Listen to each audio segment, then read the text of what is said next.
السلام علیکم ناظرین، اس ایپیسوڈ کی شروعات میں ہم دیکھتے ہیں افلاک میں رادو سپاہیوں سے کہتا ہے اس موسم میں مقتول جاگیرداروں کی زمینوں سے خراج نہ لیا جائے اور عوام کی پریشانی کو تھوڑا کم کریں۔ اگلے لمحے ولاد وہاں داخل ہوتا ہے۔ رادو کو پریشان دیکھ کر ولاد کہتا ہے کیا مجھے اپنے سامنے دیکھ کر حیران ہو میرے بھائی؟ رادو کہتا ہے میں حیران کیوں ہوں گا؟ ولاد کہتا ہے کیونکہ مجھے تم نے اسٹیفن کے ہاتھوں بیچ دیا تھا۔ تو رادو کہتا ہے محمد نے ہم دونوں کی وفاداری کا امتحان لیا بھائی۔ ولاد کہتا ہے اپنے بھائی کی موت سے کیا تم محمد کے لیے اپنی وفاداری ثابت کرنے والے تھے؟ ایسا ہے؟ رادو کہتا ہے اگر میں تمہاری موت چاہتا تو تمہیں بچانے کے لیے ماں کو نہ بھیجتا۔ ولاد کہتا ہے اگر تم یہ پہلے بتا دیتے تو اس کی نوبت ہی نہ آتی، لیکن تم نے میری زندگی پر، اپنے بھائی کی زندگی پر جوا کھیلا۔ رادو سے کہتا ہے ہم دونوں محمد کے امتحان میں کامیاب ہو گئے بھائی، اب جو ہوا اسے بھول جاؤ۔ رادو بہت ڈر جاتا ہے۔ ولاد اس کے سر پہ آ کھڑا ہوتا ہے، پھر اسے پیار کرتے ہوئے کہتا ہے میرا شیر شاباش، تم اپنے خاندان کو ہر چیز سے مقدم رکھو گے ہمیشہ، شاباش، تم نے ثابت کر دیا کہ تم میرے بھائی ہو۔ رادو اب میں تم سے کچھ مانگنا چاہتا ہوں، اپنی تیاریاں کرو۔ میں چاہتا ہوں کہ تم سلطان محمد کے پاس جاؤ اور یہ سب اسے بتاؤ کہ میں نے ان تمام سازشوں کو برداشت کیا، میں اسے ہر چیز سے زیادہ عزیز رکھتا ہوں، کہ میں معافی کا طلبگار ہوں پوری مخلصیت کے ساتھ، یا تو وہ مجھے معاف کر دے یا میری جان لے لے، کیونکہ یہ ایسے نہیں چلے گا۔ کیا تم یہ میرے لیے کرو گے؟ رادو کہتا ہے مجھے ایسا نہیں لگتا بھائی، محمد کو ابھی بھی تم پہ بھروسہ نہیں ہے۔ ولاد کہتا ہے تو پھر سمجھو میں نے اپنی جان ہتھیلی پر رکھ لی ہے، بس اتنا کہو بھائی، کیا تم اپنے بھائی کے لیے ایسا کرو گے؟ رادو کہتا ہے میں کروں گا، فکر نہ کریں، میں اپنی پوری کوشش کروں گا۔ رادو اٹھ کے جانے ہی لگتا ہے کہ ولاد اسے کہتا ہے رادو میرے بھائی، یہ کہتے ساتھ ہی اس کے پاس آتا ہے اور اسے پیار کرتا ہے۔ رادو مسکراتے ہوئے وہاں سے چلا جاتا ہے۔ ناظرین، اس کے بعد ہم دیکھتے ہیں کہ استنبول میں سلطان بہادر پاشا اور لطفی کے ساتھ کبوتر خانے کھڑے ہوتے ہیں۔ خبر پڑنے کے بعد وہ لطفی کو دے دیتے ہیں۔ بہادر پاشا کہتے ہیں جب سب کچھ ہماری مرضی کے مطابق ہو رہا تھا تو مورینیا کا اچانک نمودار ہونا، اس نے ہواؤں کا رخ موڑ دیا۔ سلطان پوچھتے ہیں مورینیا کو خبر کس نے دی؟ بہادر پاشا کہتے ہیں ہم ابھی نہیں جانتے۔ سلطان کہتے ہیں رادو نے دی ہے۔ بہادر پاشا چونک جاتے ہیں اور کہتے ہیں رادو نے؟ وہ تو اس منصوبے میں ہمارے ساتھ تعاون کرنے والا تھا اور اسٹیفن تک خط پہنچانے والا بھی وہی تھا۔ لطفی کہتا ہے خاندان، ٹریکولا خاندان نے ایک دوسرے کا ساتھ نہ چھوڑنے کی قسم کھائی ہے بہادر پاشا۔ سلطان کہتے ہیں جس ریاست سے وفاداری کا حلف لیا ہو اس سے منہ موڑنے والے کے چہرے پر کالک پڑ جاتی ہے۔ اگر رادو اس کالک کے ساتھ جینے پر بضد ہے تو وہ اپنا انجام خود تیار کر رہا ہے۔ باہر شدید برفباری ہو رہی ہوتی ہے۔ ترگت آغا گرم کپڑے خرید رہا ہوتا ہے اور وہ اس کی رقم ادا کر دیتا ہے۔ وہ آگے بڑھتا ہی ہے کہ کپور اس کے سامنے آ جاتا ہے اور کہتا ہے خوش آمدید ترگت افندی۔ ترگت اس سے کہتا ہے خیریت تو ہے،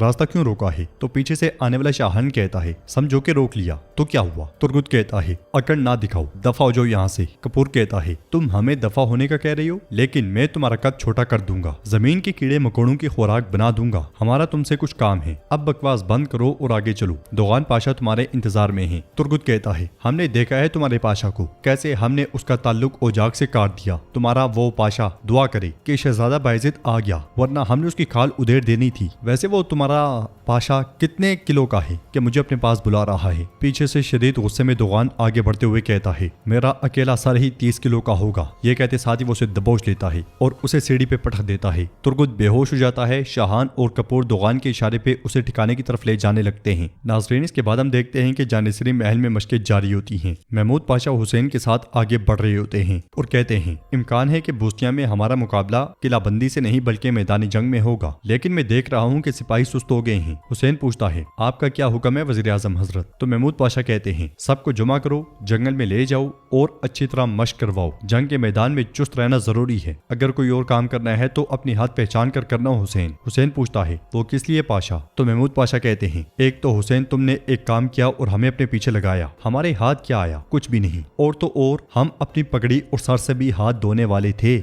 حسین کہتا ہے پاشا آپ درست فرماتے ہیں، اب اگر میرے سر پہ ٹوپی ہے تو بلا شبہ یہ آپ ہی کی بدولت ہے، میرا سر آپ کی راہ میں فدا ہے، لیکن اگر آپ کے سر پر بھی صدر اعظم کی پگڑی ہے تو میری وجہ سے ہے۔ یہ سن کے محمود پاشا کو بہت غصہ آتا ہے۔ وہ ہاتھ کے اشارے سے اسے خاموش کرواتا ہے اور کہتا ہے حسین تم کہنا کیا چاہ رہی ہو؟ حسین کہتا ہے یاد کرو پاشا، یاد کرو میں برف جیسے ٹھنڈے فولاد کے سامنے تمہارے لیے کود گیا تھا۔ یہ کہتے ساتھ ہی حسین اپنا زخم دکھاتا ہے اور کہتا ہے اور یہ زخم میں نے تمہارے لیے کھایا تھا اور وہ بھی تمہیں تمہارے سگے آگے بائی سے بچاتے ہوئے محمود پاشا کہتے ہیں ہرگز احسان کو میرے آگے رکاوٹ نہ بنانا، میں نے تمہیں قریبی جانا بائی کہا، لیکن ریاست کے لیے بائی کو کھونے سے میں دریغ نہیں کروں گا، یہ بھی تم خوب جانتے ہو۔ ہرگز اپنے طور پہ کوئی کام کر کے میرا سر شرم سے مت جھکانا، سمجھے، ورنہ کوئی لحاظ رہے گا اور نہ ہی ماضی، کہیں مجھے تمہارے پیچھے فاتحہ نہ پڑھنی پڑ جائے، سمجھے۔ یہ کہتے ساتھ ہی محمود پاشا آگے بڑھ جاتے ہیں اور حسین نیچے دیکھتا ہے تو سرت اپنے ساتھیوں کے ساتھ اسے گھور رہا ہوتا ہے۔ سرت کو دیکھ کے حسین بھی مسکرا دیتا ہے۔ ادھر سلطان ایک خوبصورت صندوق بنا رہے ہوتے ہیں۔ لطفی ان کے پاس کھڑے ہو کے ان کی کاریگری کی تعریف کر رہا ہوتا ہے اور کہتا ہے میں سوچ رہا ہوں کہ کیا یہ صندوق اسی چیز کے لیے ہے جو میں سوچ رہا ہوں۔ سلطان کہتے ہیں خیر ہو، کیا سوچ رہے ہو تم؟ تو لطفی کہتا ہے واللہ میں کیا سوچوں گا سلطان معظم، بس سوچ رہا تھا کہ کیا یہ شہزادی روز کے جہیز کے لیے ہے، ویسے پورا بوسنیا بھی اس صندوق میں نہیں سما سکے گا۔ یہ کہتے ساتھ ہی لطفی ہنسنے لگ جاتا ہے تو سلطان کو بہت غصہ آتا ہے۔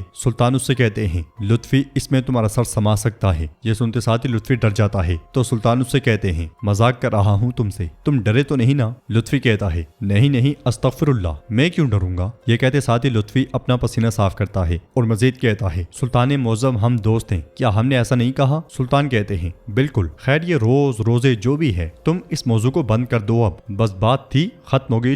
لطفی کہتا ہے معافی چاہتا ہوں سلطان معظم، کس وجہ سے بھلا؟ سلطان کہتے ہیں میں گلشا کو نہیں بتا سکا، گلشا کے بابا بھی ہمارے حکم سے روگردانی نہیں کریں گے، میرے بیٹوں کی جان ہے، گلشا تو میرے گرد پروانے کی طرح گھومتی ہے، جس طرح یہ سارا جہاں میری مٹھی میں ہے، میرا دل بھی گلشا کی مٹھی میں ہے، اگر میں گلشا کا دل نکال کر لے بھی لوں تو وہ کچھ نہیں کہے گی، لیکن میں اپنا دل واپس نہیں مانگوں گا، تو اسی وجہ سے میں اسے نہیں بتا سکا۔ یہ سن کے لطفی بہت پریشان ہو جاتا ہے اور کہتا ہے سلطان معظم اب یہ نہ بتا پانا، معافی کا طلبگار ہوں سلطان معظم، ملک بھی آپ کا، تخت بھی آپ کا، بوسنیا بھی آپ کا، بلکہ یہ جہاں آپ کا، اعلیٰ۔ تو پھر گلشا خاتون کا ارواں کے ساتھ چلی جائیں سلطان معظم، کیوں نہ وہ ایک بار اپنے دوست احباب رشتہ داروں سے مل لیں، ان کے ساتھ کچھ وقت گزار کر حسرت مٹا لیں، اس سے ان کی آب و ہوا بھی بدل جائے گی اور اس دوران آپ یہاں معاملات کو سنبھال لیں، راستے پر لے آئیں۔ سلطان بڑے غور سے سنتے ہیں اور پوچھتے ہیں تمہارے خیال میں کیا یہ ٹھیک رہے گا؟ لطفی کہتا ہے جہاں بادشاہ نے کیا چاہا جو نہیں ہوا۔ یہ سنتے ساتھ ہی سلطان سوچ میں گم کام میں لگ جاتے ہیں، پھر کہتے ہیں لیکن یہ معاملات مال ملک اور ریاست کو نہیں دیکھتے ہی دیکھتے تم کسی آہو چشم پر قربان ہو جاتی ہو۔ لطفی کہتا ہے یہ سب عجمی قصے ہیں سلطان معظم، آپ ہمیشہ ہمیں ہی کہتے ہیں۔ سلطان کہتے ہیں لیکن کہیں ایک دن ان عجمی قصوں کا عنوان آپ خود نہ بن جائیں۔ لطفی کہتا ہے توبہ سلطان معظم، اللہ کے لیے یہ ممکن نہیں ہے، میں تو پہلے ہی 40 کے قریب ہوں، بالوں میں سفیدی اتر آئی ہے، میں اب ایسی کہانیوں کا خواب بھی نہیں دیکھتا۔ سلطان کہتے ہیں کچھ بھی ہو سکتا ہے لطفی، صرف اس کی ایک جھلک ہی انسان کو اپنی طرف کھینچ لیتی ہے۔ لطفی کہتا ہے واقعی ایسا ہی ہے۔ ناظرین اس کے بعد ہم دیکھتے ہیں کہ دوغان نے ترگت کو ایک خفیہ ٹھکانے میں باندھا ہوتا ہے، دوغان کے حکم پہ پانی ڈال کے اسے ہوش میں لایا جاتا ہے۔ ترگت ہوش میں آتا ہے تو کپور کہتا ہے مرحبا ترگت، صبح بخیر۔ ترگت کہتا ہے میں کہاں ہوں، تم نے میرے ساتھ کیا کیا ہے؟ جواب میں کپور کہتا ہے ہم جہاز گاہ میں ہیں، ہم تمہارے لیے ایک کفتان تیار کروا رہے ہیں، اللہ کرے تم اسے خوب استعمال کرو۔ ترگت سر پہ دیکھتا ہے کہ دوغان کھڑا ہوتا ہے، وہ ڈرتے ہوئے کہتا ہے کورتچو پاشا،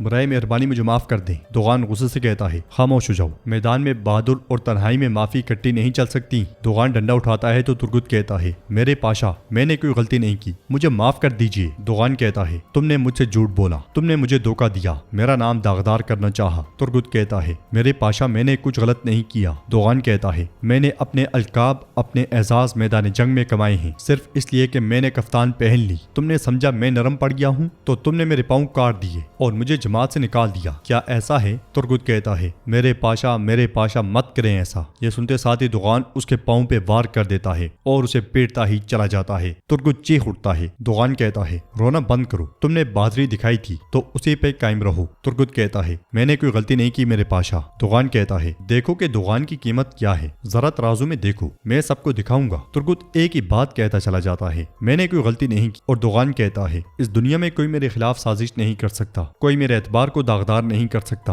ادھر اوجاک میں حسین سپاہیوں سے کہتا ہے میرے دلیر جانبازو، وہ 3 بدبخت جو کبھی پکی قسم کھا چکے تھے آج اسے توڑ چکے ہیں۔ وہ یہ بات سرت اور اس کے ساتھیوں سے کہہ رہا ہوتا ہے۔ حسین مزید کہتا ہے انہوں نے میرے خلاف، اپنے آغا کے خلاف سر اٹھایا اور ہماری جماعت کی روح کو پامال کیا، جو شاہ خراسان کی روایت ہے، جو ہماری روایت کو پامال کریں گے وہ ہماری فتح کی جوتیاں پہننے کے لائق نہیں اور نہ ہی ہماری زمین پر چلنے کے لائق ہیں، اتارو یہ جوتے۔ یہ سنتے سنتے ساتھ ہی سرت اور اس کے ساتھی جوتے اتار دیتے ہیں۔ حسین مزید کہتا ہے، اے جانبازوں، جو نظام بگاڑتے ہیں وہ باغی ہیں، اور جو باغی ہوں وہ راہ حق سے بھٹک چکے ہوتے ہیں، اور جو بھٹک جائیں وہ ہمارے ساتھی نہیں ہو سکتے۔ وہ ہماری بہادری کی علامت یہ ٹوپیاں پہننے کے بھی لائق نہیں، ٹوپیاں بھی اتروا لی جاتی ہیں۔ حسین مزید کہتا ہے، جو بہادروں کو اکٹھا کرتا ہے جانصری جماعت میں، جو امام اعظم کے اس جھنڈے تلے جمع ہوئے ہیں، اے یزدان کے شہبازو، جانصری کی خلط مقدس ہے، جانصری کی خلط خون آلود نہیں۔ یہ تینوں مرد اس کے لائق نہیں کہ ہماری عزت اور بہادروں کی خلط پہن سکیں۔ یہ کہتے ساتھ ہی حسین ان کے کپڑے کھینچ ڈالتا ہے اور مزید کہتا ہے، جو ہماری روایت کو چیر ڈالیں ان کے گریبان بھی چاک کیے جائیں گے۔ اے فولادی بدن والے جانبازو، اندھے دیکھیں اور بہرے سنیں، جسے قصاب حسین کی حفاظت حاصل ہے، کوئی اس جماعت کے نظم و ضبط کو بگاڑ نہیں سکتا۔ جو نظم توڑے، جو میرے حکم پہ سوال اٹھائے، توڑ دی جائیں گی اس کی ٹانگیں۔ اگلے لمحے دروازہ کھلتا ہے اور سپاہی زخموں سے چور ترگت کو اٹھائے وہاں لاتے ہیں۔ حسین تیزی سے اس کے پاس جاتا ہے اور پوچھتا ہے، ترگت میرے بھائی، تمہارے ساتھ یہ کس نے کیا؟ ترگت کانپتے ہوئے کہتا ہے، دوغان نے، کورتجو دوغان نے میری ٹانگیں توڑ دی۔ یہ سن کے سرد بہت خوش ہوتا ہے اور حسین غصے میں انہیں دیکھتا ہے۔ ترگت ایک خط اسے دیتے ہوئے کہتا ہے، یہ اس نے تمہارے لیے بھجوایا ہے۔ ساتھ ہی سپاہی ترگت کو شفا خانے لے جاتے ہیں۔ حسین خط کھول کے پڑھتا ہے اور کہتا ہے، ظلم تیزی سے وار کرتا ہے مگر انتقام صبر سے انتظار کرتا ہے، میرے قدموں کے گرد منڈلاتے نہ پھرو، کورتجو دوغان پاشا۔ ناظرین، اس کے بعد ہم دیکھتے ہیں کہ سلطان سمندر کے کنارے کھڑے ہو کر ایک طرف دیکھ رہے ہوتے ہیں۔ وہ استلمش سے کہتے ہیں، کستامونو والا گھر کیسا ہے؟ تو استلمش کہتا ہے، آپ کی عنایت سے میں نے بنوا لیا ہے سلطان موسم۔ یہ سن کے سلطان بہت خوش ہوتے ہیں اور پوچھتے ہیں، کتنے منزلہ؟ تو استلمش کہتا ہے، 2 منزلہ۔ سلطان خوش ہوتے ہوئے کہتے ہیں، شاندار شاندار، یہ تمہارے لیے بہت اچھا ہے۔ جب ہم نے تمہارا گھر بنوا دیا تو اب باری ہے ہمارے گھر کی۔ جو قسطنطنیہ کو ترکوں کی سرزمین پر مہر ثابت کرے، ایسے ترکوم کا گھر۔ چینی محل زیادہ اونچا نہیں ہونا چاہیے، آنکھوں پر بوجھ نہ ڈالے، بالکل ویسا جیسے ترکستان کے محلات ہوتے ہیں، کشادہ، وسیع اور ایک منزلہ۔ دیواروں کو کاشی سے سجایا جائے، رنگ نیلا ہو، فیروزی ہو، مجھے چمک نہیں وقار چاہیے۔ جو بھی اندر قدم رکھے اسے معلوم ہو جانا چاہیے کہ یہاں یونانی نہیں ترک ذہن حکمرانی کرتے ہیں۔ اسلامی اسحاق پاشا وہاں پہ آتے ہیں اور سلطان سے کہتے ہیں، میرے سلطان، پونٹس میں آپ کی فتح پر مبارکباد دینے ایک وفد آپ کی خدمت میں حاضر ہونا چاہتا ہے۔ سلطان پوچھتے ہیں، کون آیا ہے؟ تو اسحاق پاشا کہتے ہیں، جنیوا اور وینس کے نمائندے، بلغاری اور ہنگری کا بھی ایک چھوٹا سا وفد۔ سلطان کہتے ہیں، محمود پاشا ان کی بات سن لیں، ہمارے پاس اس سے زیادہ اہم معاملات ہیں۔ اسحاق پاشا کہتے ہیں، سلطانم، ایک اور وفد بھی آیا ہے۔ سلطان پوچھتے ہیں، کہاں سے؟ تو اسحاق پاشا کہتے ہیں، سلطانم، ہماری آبائی سرزمین سے، مشرقی ترکستان سے، یارکند خانات۔ یہ سن کے سلطان بہت خوش ہوتے ہیں اور کہتے ہیں، مشرقی ترکستان سے، یارکند خانات سے؟ اتنا طویل سفر کر کے وہ یہاں کیوں آئے ہیں؟ کیا تم جانتے ہو؟ تو اسحاق پاشا کہتے ہیں، جہاں تک مجھے معلوم ہے چینی کافر ان پہ ظلم ڈھا رہے ہیں، میرا گمان ہے کہ وہ آپ سے مدد مانگنے آئے ہیں۔ سلطان کہتے ہیں، میں سوچ رہا تھا کہ قسطنطنیہ کو ترکستان کے رنگوں سے رنگنے کے لیے ایک محل بنوایا جائے اور ہمارے رشتہ دار خود ہم سے ملنے آگے۔ کیا ہی خوب اتفاق ہے اسحاق، استقبالی تقریب بے عیب ہونی چاہیے، تم خود اس کی نگرانی کرو، ہم ان کے زخمی دلوں کو مزید ٹھیس نہیں پہنچائیں گے۔ مہمانوں کو رئیس کے کمرے میں لے آؤ، میں خود ان کی خبر لوں گا۔ یہ سنتے ساتھ اسحاق پاشا چلے جاتے ہیں اور سلطان کہتے ہیں، چینی محل۔ تو ناظرین، اس کے ساتھ یہ ایپیسوڈ بھی اختتام پذیر ہوتی ہے۔ ویڈیو پسند آئے تو لائک کر دیں، شیئر کر دیں، سبسکرائب نہیں کیا ہوا تو سبسکرائب کرنے کے ساتھ ساتھ گھنٹی والے آئیکن کو دبانا مت بھولیں۔ ملتے ہیں انشاءاللہ نیکسٹ ویڈیو میں، تب تک کے لیے رکھیں اپنا اور اپنوں کا بہت زیادہ خیال۔ اللہ نگہبان۔